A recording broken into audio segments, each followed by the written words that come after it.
Hey gang, walking down a dry river wash here on the Rio Verde Ridge in Arizona. Thought I'd take you out for a little springtime because the desert's really popping here. But you got to trek a little ways to see it. Hopefully I can show you some desert blooms and some of my favorite spots along the river. And I've got even got the mighty little Chihuahua trail dog with me today. Don't laugh, but there she is. Come on, Squirt. This is not typical, even in springtime. I've been wading through knee-deep grasses and clovers of all sorts, sometimes up to my armpits. So we've had a lot of rain. That means flowers. Here I'm sitting in a little patch of stinkweed, kind of a cool little bloom, but I can definitely tell where it gets its name. And then sometimes stuff you don't expect to see. This is a little patch of pale evening primrose. I've never seen it out here until the last couple of treks, and this little area I'm in this wash, suddenly I'm seeing a couple little patches in here, and there's some delicate stuff down on the bottom. No clue what it is, but we'll keep trotting and see what I do. I used to know the names of all this stuff. I'm gonna have to look it up. Here's a little typical of the desert, a little bloom there, thorny like a cactus. No clue what it is. I'm gonna look this stuff up later and put a little overlay with the name on there so you know what it is. Anyway, we're making our way through this stuff. She's buried in grass, but she's hanging in there. So yeah, in the middle of the desert. This is the Lower Verde, and it's running pretty good today. It's like one of only 20 or so riparian habitats like this left in the world. And this is my little spot. Here comes some of the wildlife. This is a good place to fish.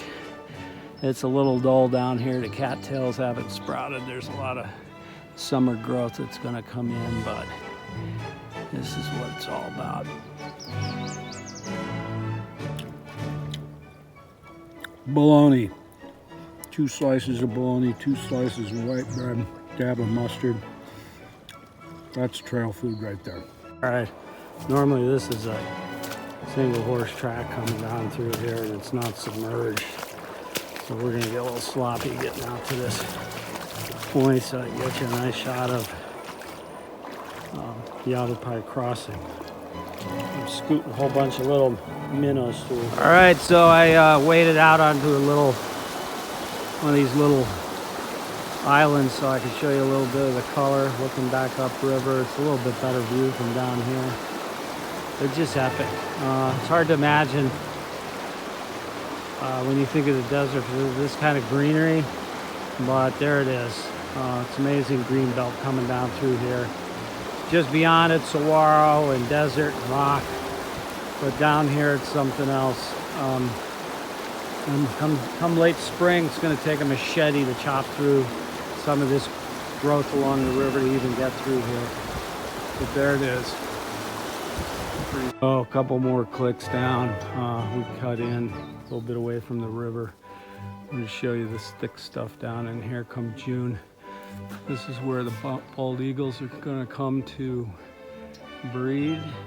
And you know, growing up in the Midwest, trees were not that big a deal, but after 40 years out here, I can tell you it's unusual to be basically 20 minutes from the house and immersed in this kind of a thick life. That's kind of the norm. You're traipsing around the desert. It's one dry arroyo after another. This one's kind of a deep one.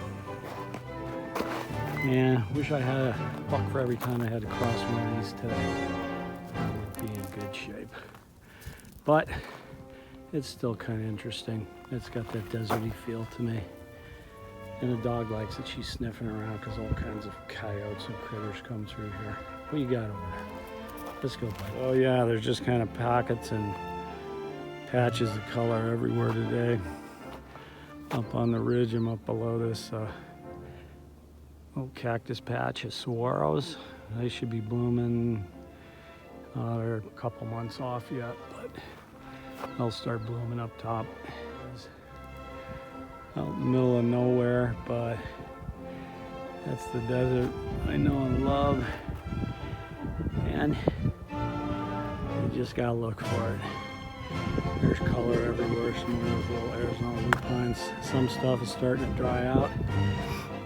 There's prickly pear. The prickly pear will be kicking in with the big blooms. I might even find some up here today.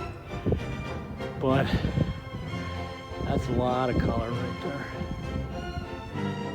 All right, another couple clicks downriver. We got all the way to the boundary of the Fort McDowell, Yavapai Indian Reservation. That's just back off my shoulder on the other side of the river. Call this little stretch here Carson Crossing. I'm not going to find any of these names on a map. I just sort of make it up as I go because none of it has a name. At any rate, Kit Carson used to beaver trap all along this stretch back in the day. And a little something at the end of the trail. One of my favorites, Mexican poppies. Hard to imagine how exactly you get that color. But there it is. All right, so hitting the end of the trail here. You know, hope everybody's doing okay. You don't have to be an expert to get out and enjoy yourself. I don't know the names of half of the things I see out here, but I'll look them up. Can't even translate that bullet ridden sign right there behind me, but maybe I'll do that as well in my lockdown. Hope you enjoyed it. This is MP out.